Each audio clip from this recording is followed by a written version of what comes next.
Welcome to On the Record. I'm Jeff Hicks, along with record columnist Joel Rubinoff.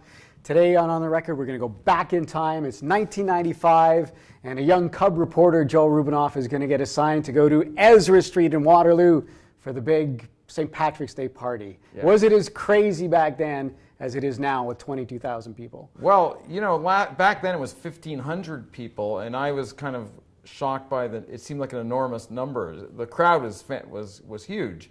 So I can't even imagine what 22,400 people, which is the population of Owen Sound, would be like crammed onto that tiny street. And yet, here we are 23 years later, and that's where we're at with Ezra Street. Right, and on Saturday, Joel's going to have a feature on his experiences, right, in time travel here between Ezra Street. Yeah, I don't know. You know, I was an arts reporter, so I'm not sure what I was doing on Ezra Street in 1995 at midnight while a riot was erupting, but it's good that I was there because it really gives me some perspective on the current situation where you've got a task force spending $30,000 trying to figure out what should we do.